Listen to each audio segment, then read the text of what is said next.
So listen, David, did it have to come to this? And, you know, we certainly hope that Captain Phillips is okay. Did it have to come to this to get people's attention, our nation's attention? Because this has been happening for a very long time. Well, look, the problems on the Horn of Africa are real problems, and you're right, they have been happening for a long time. I think it is unfortunate that it had to come to this for our country to probably focus on this. The question now is, what do we do? And I think that what you've seen the Obama administration say is that what we need to do is work multilaterally to deal with this region of the world after this immediate crisis is over. The hope is, my hope is that after this crisis is over, and God willing it'll be over without a loss of life, that we will deal more holistically and systemically with this national security issue as a multilateral issue. And Jay the Dapper, you have been blogging about this. What's your blog again? Get real. It's at jdapper.com. Spell my name, you got the blog.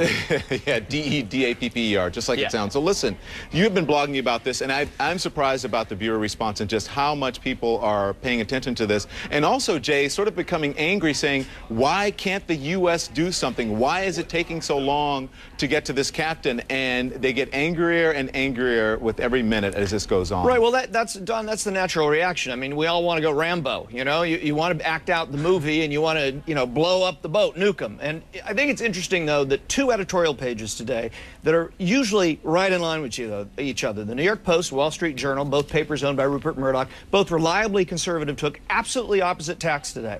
The Wall Street Journal said, patience. The Wall Street Journal, patience on this. The Post said, Rambo, nuke them. I think it is easier for us as armchair generals to say, let's go in and blow them up. Yeah. And that's a very difficult thing to do. It's something that the Bush administration and the Obama administration have been trying to deal with off the Horn of Africa, in Somalia, the problems with the piracy, and there is no easy answer. The easy answer isn't simply to go blow up the boat. Hey, they will attack two U.S. Navy ships, and, you know, they're pretty ballsy. Well, and I think what we have to do afterwards is we have to look at this and go, what is our response after whatever happens with this captain happens? I obviously hope we get him back, but afterwards we have to send a very strong response and go after these pirates. Everybody knows where they are. We know where they're coming from. We know where they live, and we know which villages over there allow them to come in there and to base out of there. So we have to have a strong response. David Sirota, with every minute that goes by, you know, you think that they're trying to wait these guys out, food, water, or what have you. They're waiting it out. But don't you think the Somali pirates, too, it's giving them the chance to band together and maybe go in to try to help their brethren there? It's not clear that it's that well coordinated. I mean, Somalia is a failed state. It's a chaotic nation. There's no real functioning government.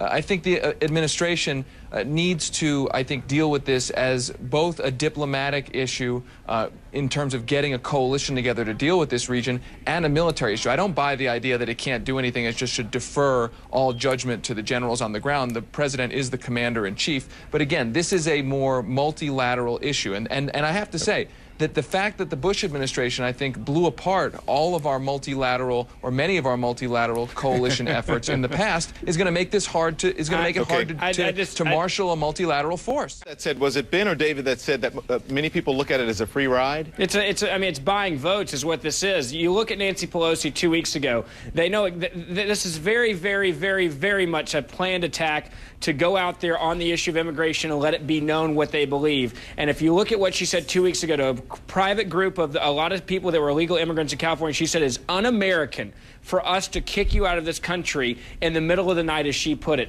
And that was laying the groundwork for what this White House is going to do. You don't go out there and talk about something unless you're willing to push it forward. And this administration is going out there, and most congressmen out there, especially Democrats, are saying, look, we need this as a voting issue in the midterms. We have to let illegal immigrants know that we're on their team, and we're going to give all of them citizenship if we have our way. And that's the reason why he's going to talk about next month. David, it's really interesting because it could set a precedent, you know, because I mean, people broke the law to get into the country. But I mean, there is no practical way to boot people out of the country once they're here. And I don't even know if we have the infrastructure to do that or the resources at this moment. You're right. I don't think we do, and I think that's inhumane to do it. Frankly, I think that what the administration is doing is realizing that if you don't deal with immigration in a humane way, that the right wing will use the issue to demagogue through the economy. In other words, the economy and immigration are not separate issues. They're one and the same. And look, I'm out here in Colorado, and in Denver, we just had a big debate in our legislature about immigration. And I'll tell you one thing. The idea that the right is going to go away and not demagogue this issue is crazy. They are. If you want to talk about the economy, the fact of the matter is illegal immigrants are taking jobs away from people now more than ever, American citizens that need jobs in America. To say it's inhumane to endorse absurd. No, it's not. It's not absurd at all. What undocumented workers are doing, and I agree with this, what undocumented workers are doing is they're forcing American workers and undocumented workers into to lose their jobs. A wage race to the bottom. Okay, let's talk about. The way to deal with that is to get some sort of reform. All right, we're done with this topic. If the guys or the girls next door who are minding their own business have a great house, keep up their lawn, pay their taxes, why do you mind if they get married? Well, I think a lot of it comes down to, for many, it's a religious issue, the same way that abortion is a religious issue in many ways. I think the fact of the matter is now what you see... Hang on. The argument for abortion is that it's taking a life, correct? Again, it comes back down to the issue, though, of a religious view. Hang on. That's answer my point. question. The argument about abortion is that it's taking a life. Correct. Gay marriage, nobody's dying. No, but I think a lot of people believe that the Bible says that marriage is between a man and a woman, and I think the other thing... I got that. But hold on. But here's my main point. In 2004, every state where they had same-sex marriage on the ballot, it failed. And these were states that were supposed to win. And I think now what you see now is you have people that say, we want the people to be able to speak on this. They realize it's not working when people walk in the voting block. That's not me. It's many other people everywhere it was on the ballot. So now they're going through the courts and the legislature and not letting the people speak. I get that. But even when it's a civil rights debate, and that's what everyone says. But even when it was marrying between races, we're all the same race as far as I'm concerned, humans. Hang on. Much of the country did not want a black person, a white person, a black person, an Hispanic person, and a white person to get married. It's the same argument. But here's what I'm asking. Okay, so let there be a compromise.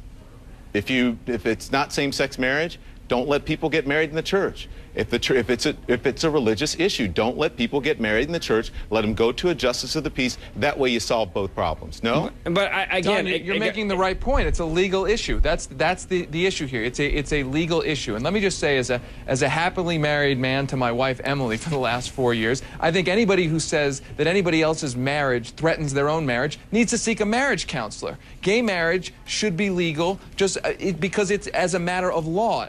We're talking about making laws here, not religious doctrine.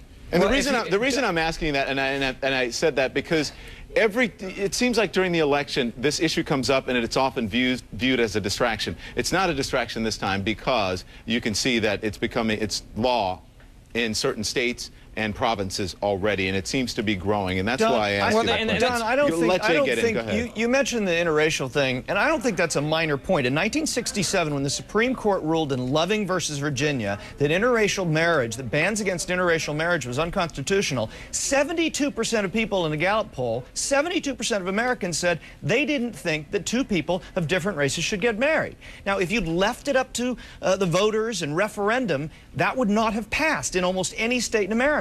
Would anyone here argue today that that was the right decision of the people? So we're doing all this talking back and forth, and, you know, some of you are viewed as liberal. Ben is a conservative, even though I don't believe he's a true conservative, because sometimes he's, you know, he leans further left than our liberals. But I'm the only one who seems in this to have offered a solution. Let people who want to get married in a church, if it's do it, and let the others go to the justice of the peace. Anybody have a solution? Ben, do you have one? I'll put it this way. I trust that we've come a lot farther than what we were talking about when it came to race relations. We have the first African-American president of the United States of America, which I was thrilled about, especially coming from Memphis, Tennessee. But the reality is I have a huge problem when what happens is the people's word, and I think we're a lot more progressive than we've ever been, are saying, okay, we didn't like what you did, so now we're going to legislate you from the bench. Let him finish. Go ahead. People elect their legislatures. They elect their legislatures. So if a legislature takes an issue and they decide on it, people have a right to throw out their legislators or not. A legislature is an elected body. Why don't you let the people vote on the same day they vote for the legislature for gay marriage? We are out of time, Ben and David.